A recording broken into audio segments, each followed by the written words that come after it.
this vlog ay pagpapatuloy natin yung ginawa natin noong nakaraan na live ko. So yan. So, bali order ako ng fuses galing sa Prime Amazon. So ano natin, kakat natin.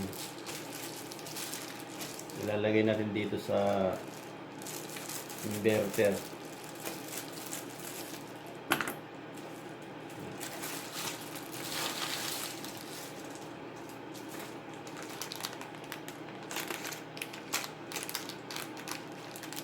So ito na guys. Ayan, bali ito yung old.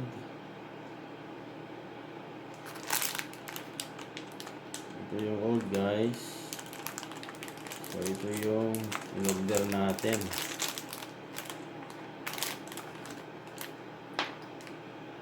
There we go.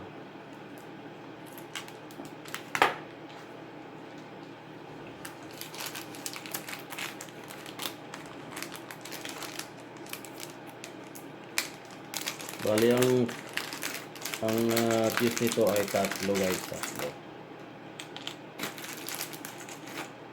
tatlong tig for 40 amperes. Ayan, 40 amperes siya. So baliktaran yan guys, kahit sa baliktad okay lang. Ayan, yan. There we go. So bali natanggal ko na to nung live ko. Ayan, so ilagay na natin isa-isa ang paglagay natin guys. Ayan, so wag nating masyadong abaan para hindi siya lumikit sa ground, short circuit. Minute na yung soldering gun natin. So ito yung lead gamitin natin guys. Ayan. There we go.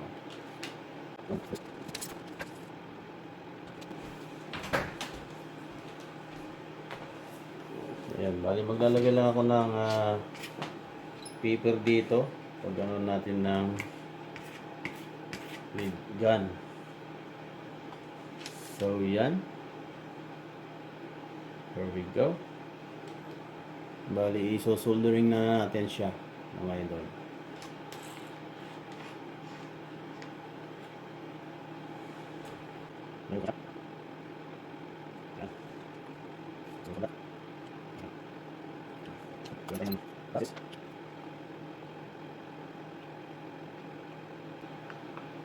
Yun. So, kabit natin yung una. So, check natin. Ganyan. Kabit na natin guys. There we go. Tapos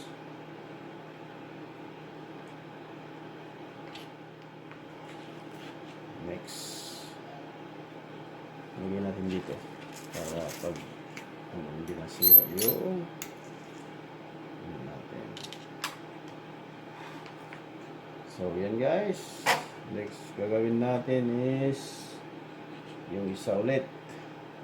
Lagyan natin to.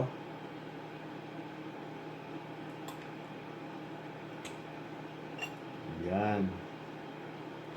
So medyo ano siya, mataas,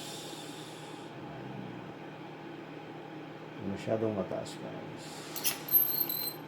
There we go.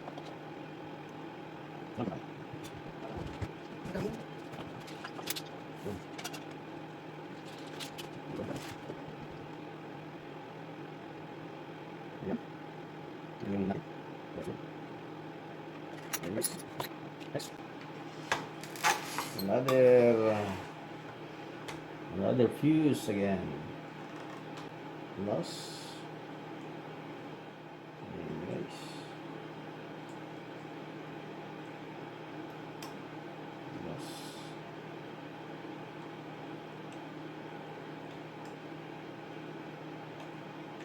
Yun. Pumasok ulit. Tayo natin ng konti. Ayan. Hindi guys. Ayan. Hindi mo naman naman.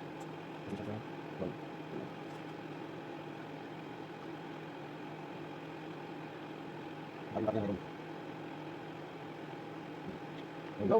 Nice. Nice.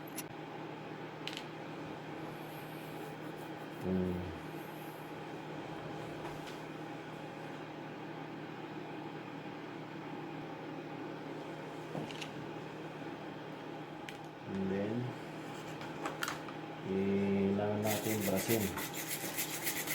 Linisin. So, yung mga kalat na medyo na dumikit, guys, hindi magkaka-short circuit. Lalo na dito sa IC. Dito. Yung IC. Yan. So, bali yung gawin ko ngayon, susuldirin ko na lahat tong ano, yung mga nakikita kong mga loose connection. Isa ko na, lang sa inyo. Ito lang mga isip, connection. Yung mga process, yung siya, yung mga parang. Ito lang. Yung rest, isa. Hindi para sa inyo. Diba?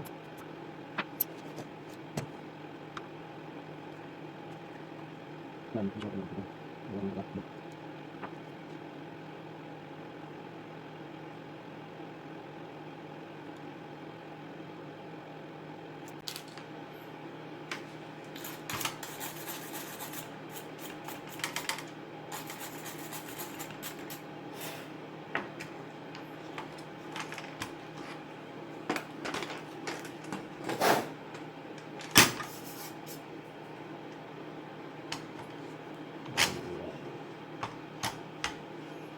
Babalik na natin mga idol.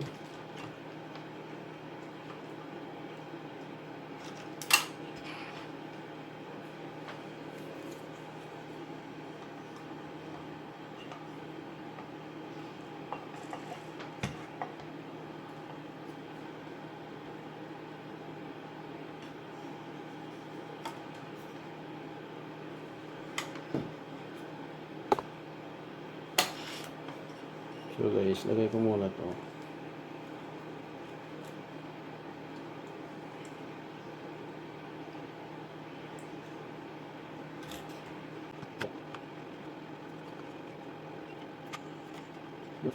Okay, guys. Okay, guys. Lagay mo na siya. Yan.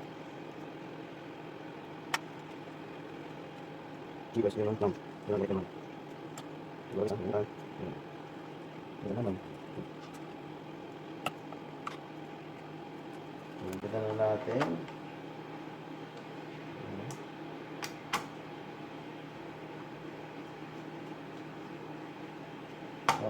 Sana walang na-affect na sunog na parts na iba.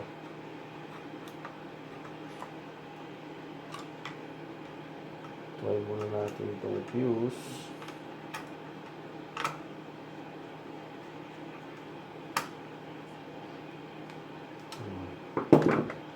Kasi pag nasunog yung mga transistor dito, back side by side, wala na.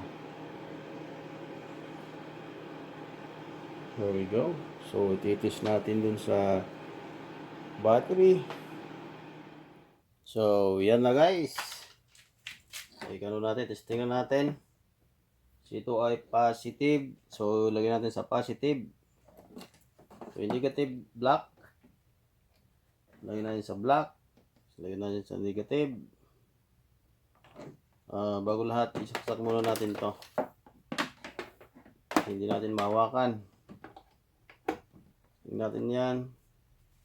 So itong drill na to ay 110. So 12 volts output na. Output niya is 110. Yan. Tingnan natin. Sana mag-work yung pinalitan natin na fuse. Yan, hawakan lang natin. Hindi na natin hawakan lang natin. Hilain natin yung cable para magdikit siya. Yan. So, power natin. Ayan. So, meron na siyang power, mga idol. So, 12.6 12.5 yung laman ng battery. Pero hindi siya umaandar guys ha. So, try na natin kung meron siyang output. Ayun, meron na siya guys. Yun. Patayin natin. Patayin natin yung isa.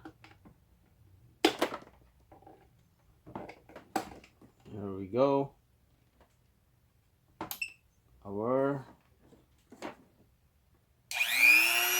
Yun, gumana na siya guys. Kung magagamit mo yan kahit nasa out of the wala ka sa bahay. Yan, pwede kang gumamit ng mga rice cooker. Yan, kaya niya yan guys. Electric fan. Ito guys ay kinakabit talaga sa sasakyan. Yan. So 1,100 watts power inverter.